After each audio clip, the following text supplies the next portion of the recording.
Hey, it's Mac with PriceActionTradingSystem.com, and it's Tuesday. It's October 17th. This will be our chart lesson for today. And another crazy day. It looked like we were going to have a big sell-off, and the market recovered most of that. It looks like we might have even closed. We either closed even or maybe even slightly up. We closed 44.01 the day before, and 44. We closed down a point today, according to that. So. Or actually, was that up a point? Let me look at that again. 44.01.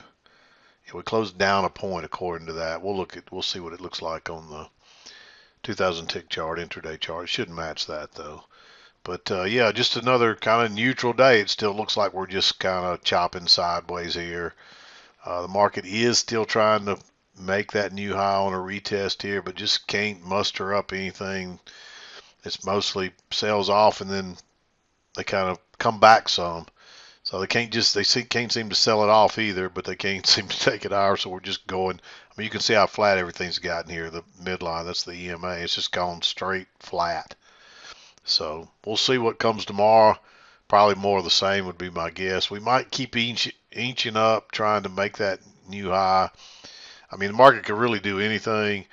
I'm guessing that with all the craziness going on, especially in the Middle East and it wouldn't take but some small crazy thing to happen to send this market reeling lower. And if nothing happens, I would say we'll see much more serious than what's happened now. I shouldn't say if nothing happens because stuff has already happened, but if nothing more serious than what's happened so far continues, we'll probably keep chopping sideways to just maybe inching up. So we'll see what happens. But let's flip over to the 2000 tick chart, take a look at it, take a look at the trades and go through them and wrap this day up. And you can see what the day looked like. It was down, up, real strong, and then down. Took about half of it back. And we did close. It looks like we closed at, let me get on the last bar here. It looks like we closed at 4,400, and I think yesterday was definitely 4,100. So this would match the daily chart. We closed yesterday at, well, let me zoom in there. I just want to verify that. I think this would be the close. No, that says 44.05 and a quarter. Hmm. Well, not sure why it is slightly different, but it is. So, needless to say, there it is. We started off with this really strong sell-off. It played out, reversed, really strong trend up. It played out, reversed. And none of these main trend lines had a break in new extreme. They just reversed. This one had a break in a new extreme. This one it just looks like we reversed. This one coming down looks like we just reversed. There might have been an overshoot on this one. Um, Originally, I had this more like this, and it does fit well there. So this could be an overshoot here that led to this reversal, and that would make sense. Although you could argue that it looks pretty good there too. So I just don't know. Doesn't really matter. I originally, honestly, I played it like this. And so I was thinking maybe we'll get a reversal here. And we really did. We never got a real close outside. We just had a reversal. And notice after the break, we chopped sideways and finally just reversed. And then we're moving up here. And you know, there's a slight close outside here. I don't think it's convincing enough, but it doesn't matter. We sold off. And then we did get a break in new low here. So just pointing that out. But let's zoom in here, go through the trades. There was a news item, a couple of red news items at 7:30 this morning. So you needed to be flat before that. So really couldn't start trading until after 7:30. And then of course we made a new low here, and you got a first entry. It actually went higher, and you got a second entry short there. But then it tried to go higher a third time and failed, and gave you a nice bearish bar right off the key entry point. I gave this a green. It's really congested looking. There's some support here, but the lower support's way down here. I don't know if there's quite enough room to get out there. This was an engulfing bar, so maybe you just go short right there. And it looks like there's just enough room to get out there. So it's kind of iffy. It's right off the key entry point, though, and this thing has been really bearish. So, if you want to be a little bit aggressive, there's your shot at it. And it turned out it would have been a nice trade, but it's just a little bit aggressive. And, of course, here it looks like we're getting an overshoot. Not sure if we really did. Again, it fits. I mean, it seems to fit really well here, and it's fitting all the way down until suddenly you get an overshoot, and then you get the reversal without a break and new low. So I'm leaning towards this being an overshoot. But maybe it's not, because you can still argue that everything fits right there. You still have the midline in there. So it's really hard to say, but that's how I played it originally, right there, and I treated this like an overshoot. So it doesn't really matter. You can't argue with the market. It is what it is. Really, from about 8 o'clock on, we were just sideways until we made this little failed break lower. I mean, I don't have it completely drawn all the way across there, but we went into this channel here, and then we had a failure out the bottom that's a measured move, failure out the top that's a measured move. We bounced on another down there at the bottom again. Then we're kind of back in, so you really could draw this on across. And you can see where the channel just expanded really until we had a little failed break lower that eventually sent prices upwards. So that could have played a part in there too. But I don't see anything else. We're getting too far away. We're looking like we're getting an overshoot here. You don't know whether this trend channel line's correct. But we rally there and we just kind of go sideways. You get a little failed break lower, but you don't want to go long here yet. It chops up. There's really a little channel work, a little spike in channel, but it was so sideways. But there's a little spike in channel right there. And you get a break, move to a new high, and it sells off. But that was a measured move up as well. Normally, I might make that green because it's a new high, but it's right off that key entry point as well, and it breaks higher and fails and turns down. You might even trade that as an engulfing bar. It just depends. But this is a trend, so a lot of times I would say if this was just a range here alone, you got to be careful on those breakouts on engulfing bars. Somebody else sent me a chart on one of those, and they wondered why it failed. And it looked like it was going to be real bearish, and then the bar closed not so bearish. Or it might have been bullish, I can't remember. But it's the same concept here. You get a failed breakout. You got to be careful with those. But with that trend line being there and it coming right off of it, I tend to like that trade. You can see it was a nice move down. Probably would have, you got a runner if you tried for one there. And then it comes back again, and technically it gives you a failure here, but it doesn't set up properly. It is right off the key entry point, but that trend channel is still in play, so I think you got to wait. Then you try to go higher once, and then twice, and it fails. Technically, it tried to go higher once and then broke lower. Actually, I take that back. It just went up, then comes back down. So that is a failed second entry long. And, maybe you go short there. It's not a great signal bar, but if you treat it like a failure, it doesn't matter. And it is right off the key entry point again. And you would expect prices to try to make a new low over here. Just on the yellow channel, much less the blue is still in play. So you're expecting prices to go lower, and they actually do. And we make that new low. We just kind of work sideways here. But notice you got one leg down, then a correction, and another measured leg down. And it actually goes a little bit further, but notice where it bounces at the perfect measured move there. I don't think you can enter in here. It's tempting, but this blue channel is still in play, and you just can't ignore that. So, and if you look at the yellow channel or the khaki channel, you've already had a break and the two measured legs down to a new low, and so now it's trying to reverse. So I don't think you really want to go long, but I don't think there's any reason for any more shorts in there just yet. And you see it would have trapped you here, and off it goes. And this is a spike in channel here, but the whole thing is kind of a spike in larger channel. So this is definitely a shorter term spiking channel. You just don't really get a chance to enter this. There's nothing there. And then you're chopping sideways, and I don't see anything in there you can enter.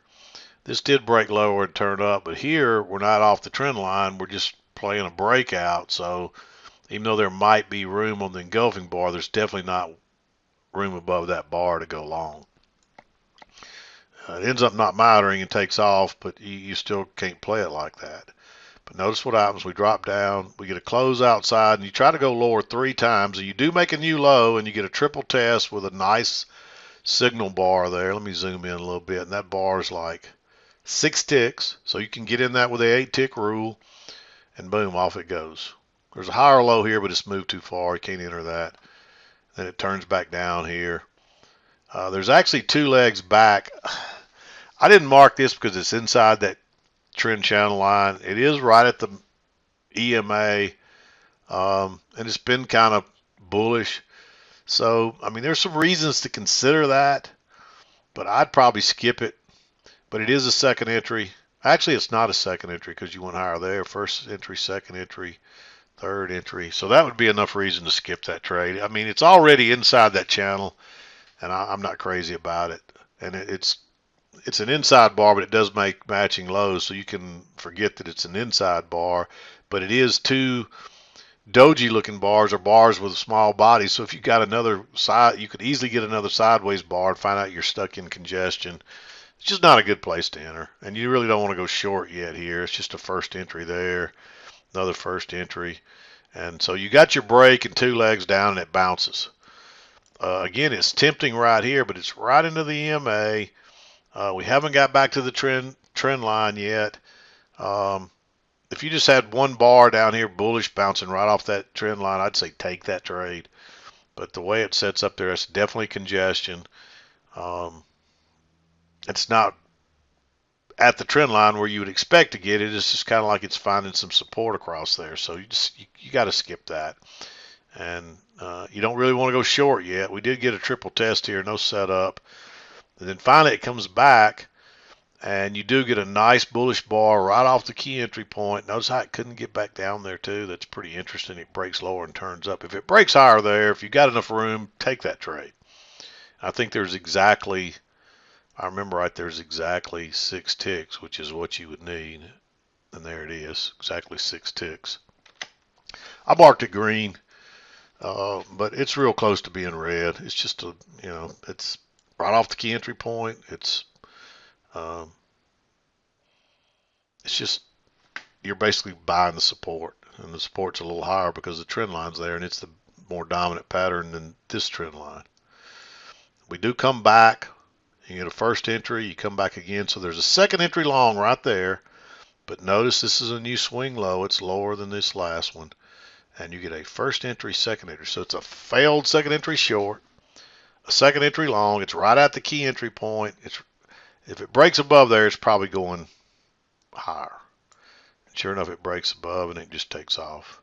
The key is you want to have room to get out before here. It's already broken higher, so there's a good chance it could break out again, but just make sure you got room between here and here, which you do. And this turns out to be a pretty good trade. It runs up here. You do get a break here, but you get a first entry, and then if it breaks above this, it's another second entry. I like taking that second entry there. Comes back again, and you just get a first entry and then a second entry right here. I marked this one green because it's not back to the, it doesn't come back to the, it really, you might could argue it came back to the trend line because you might have had it drawn a little bit steeper than that at first.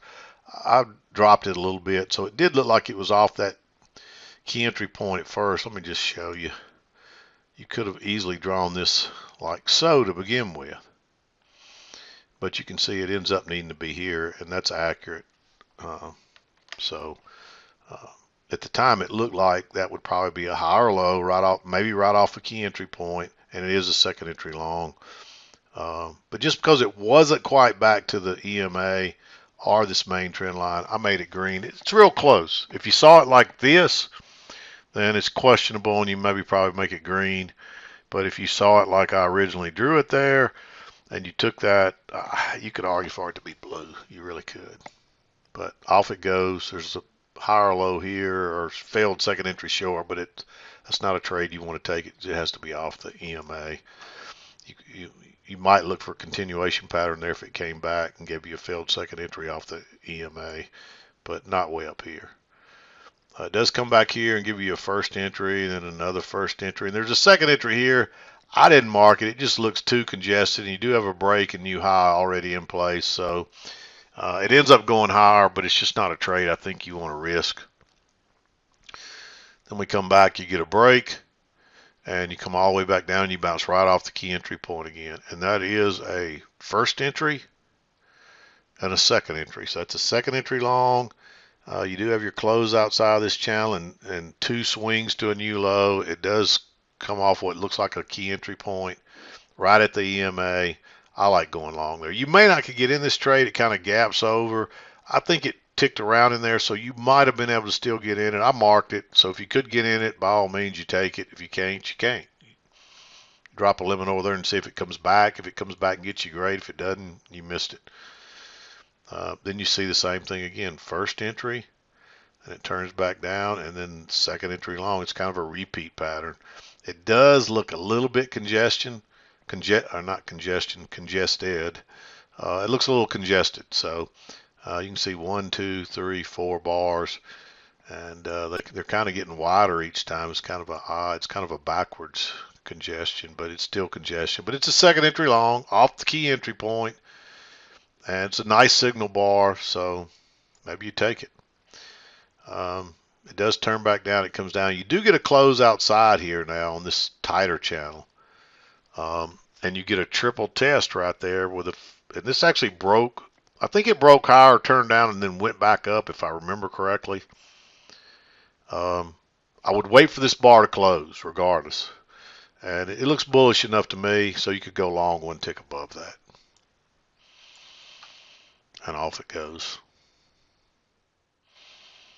And you actually get some few swings, but you had your close outside on this darker blue, and you get two swings up to a new high, and then it just reverses. So it's almost like prices, well, you do get a close outside here. It's just not real convincing, but maybe it was enough. This thing just reverses, and reverses strongly. But at that time, I was thinking, well, that's the first convincing close outside. So when you got a first entry, second entry, and then a higher low, you figure prices are at least coming back to the EMA, and maybe we're going to make a new high. As long as there's room back to that EMA, I like that trade. If you got a really good signal bar here with a close outside new low and two legs down, I mean, I think they're pretty close to being measured. So it's pretty obvious they're two legs down. I mean, they're actually a perfect measured move. And then you get the higher low. For sure, take that if you've got room back to the EMA, because there's a good chance we're going to make a new high because of the bigger channel getting the break. Doesn't end up happening, but still, that's a second entry long. And this is a higher low after a second entry long with a nice signal bar that's not even too big. It's 8 ticks. And so that turns out to be a nice move, and then it turns down.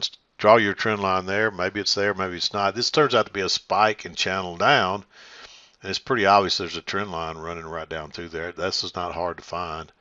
Of course, you've already drawn this dark one just in case. And early on, I had it up here higher. But it doesn't matter. You're playing this khaki one for now. And notice what happens. You get a new swing high here, and you get a first entry, and then you get a second entry long. And so when it breaks lower there, that's a failed second entry long right off the key entry point. It's also a first entry, second entry. It's a little congested, so I made it green because sometimes those will get you. But it's a second entry short. It's just one tick right there, but it gives you a first entry, and it doesn't make a new low. And then it gives you a second entry when it breaks lower there. So with it being a failed second entry long, a second entry short, off the key entry point, really off the EMA as well, very bearish bar. If it breaks lower, it's probably going lower.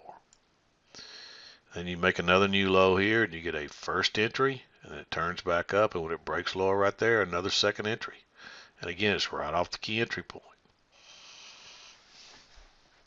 Off it goes again. It does make a double top there. So you might argue that that's a failed second entry long. I think you're pressing it down here. You're getting away from the EMA, but it's a possibility. You might argue for it to be green. And then we just start chopping. You get the overshoot on the yellow, which I almost think it might even be an overshoot on the blue. I don't know. It's hard to say because again, I originally had it drawn a little farther over here, so it would have been an overshoot on both of them. But it leads to a break eventually in a new low, so maybe the blue one's right. But anyway, you're chopping along here. I don't see any shorts or longs I like, and then you get a breakout here. And there's actually a little channel here. I didn't draw this one because it was so congested at the time. But you're coming up. You get a break, move to a new high, and turn, and you confirm that trend line. It's right off of it, and it's like 6 ticks. Again, you can get in that with 8-tick rule. Plus, it's a measured move up. The width of this. Notice that dashed line. That's a measured move. So I like going short there. And it's a quick, easy move. You get, if you try to get a runner there, you probably catch one. You may not. It's not a huge runner, but you catch one. And then we're just chopping along in the upper half of it turns out that your channel is just bigger. Like so. And we're just chopping. It does make a lower high here too with another 5-tick signal bar. And so you might take that trade. There's a second entry short here, but the signal bar is no good. You're just chopping along again. Then it breaks out. This one is real tempting, but you could get burned here. You see it tries to go higher. It could have burned you, but you get little 2 legs down. You come back up one more time, but you don't get a signal bar this time, and boom. And it's a shame because it's a really nice move down. Then you're just chopping along. You get a triple test here, but no signal bar. And it rockets up, and then you're just kind of back in this area here again. Really, this just extends over like so. I drew it separate, and you could draw it separate like I did there. But there it is. But I just don't see anything. This is this is just at 230, and it's at 231. I mean, that's real close. It's a triple test, very bearish. We do have a break and a new high. So there's you another one. Maybe you take that one. I wouldn't have a problem if you took that one. Just don't take anything much after that. If you get a setup right at 230, within a couple of minutes of that 230 either side, take it if it's a good setup. But don't, once you get about 5 minutes, I mean, I'm not saying that's a setup, but it's probably over in here till you've gotten, it's been about 235 almost here now, so it's too late. So don't take anything much after. I'm just saying if it happens in the first bar or two after 230, you're probably okay. But if it starts to get more in about 5 minutes, 235, don't take any more trades because you don't want to get stuck in this. See, if you took this, and especially if you took, I don't see a long here, but let's just say you took a long. Let's just say this bar was broke higher right there and you got long. Well, you see you would have got stopped out and it would have gone, but it still would have gone right where you thought, and then it doesn't do anything after that. So you're stuck, and you can't, if you have a loser this late in the day, you can't make it back. If you lose over here at 9 o'clock in the morning, 10 o'clock, you got time to make it back and come out okay. But if you lose this late in the day, you're going to end up with a loser, guaranteed, 9 times out of 10. And a lot of times you might get stuck in a trade that you might get in and it just keeps chopping sideways. You can't even get out with the loser. You're just stuck, and then all of a sudden your broker kicks you out at 3 o'clock, and and guaranteed the timing will be the worst possible time. It won't be a tick or two from where you entered. It'll be up here, the worst spot, or down here at the worst spot from where you entered, depending on which way you entered. So just don't enter much after the first bar or two into 230, and then only do it if it's a great setup. That's a pretty good setup. A triple test with a big bearish bar, plenty of room to get out before here because you see how many times it bounced across there. So that would probably be okay. I mark it green just because it's after 230, but there it is. This is not really a range day, although it's up, down. It's just a mixed trading day. The market just doesn't know what to do. I mean, the market's, I mean, it's dangerous to, you know, there's still people buying and selling, but people are afraid to commit because there's just too much negativity in the air. The war drums are beating, the economy's not so great. Of course, the White House tells us everything's perfect, but you can't believe all that stuff. I mean, if you're smart, you can do your own homework, and you don't have to have me tell you. Uh, I know because I'm smart enough to look at what's going on myself. I know if I go to the gas pump, my gas costs me twice as much, especially for my diesel pickup truck that I use a lot. I mean, it cost me, not too long ago, I was putting gas in it for dollar 70, $65.70. It even got cheaper than gas for a little while. And now it's cost me $4. And of course, that's cheap compared to, any of y'all out there. I don't know if anybody's in California or places in New York. You're probably paying more than that. I complain about what I pay here, and mine's probably cheap compared to some of you, but it's still too much. It's still 2 or 3 times what I was paying for it. Groceries, rent, your house payment. If you if you try to buy a house, your house is twice as much. Your interest rates are twice as much. I don't care what the White House says. The economy's not as good, and people are hurting. And all you got to do is do your own homework and figure that out. Don't listen to them. Don't listen to what they tell you. Go figure it out for yourself, because they don't tell you the truth all the time. They want to get reelected, and it's not just Democrats. Republicans do the same thing. So I'm not blaming it on taking one side or the other. So don't take it the wrong way. It's just the way it is. Just politics for you. But anyway, I'm going to wrap it up. Hope you had a good trading day. We'll be back again to do it tomorrow. I'm done for today. This is Mac with PriceActionTradingSystem.com, and we'll see you next time.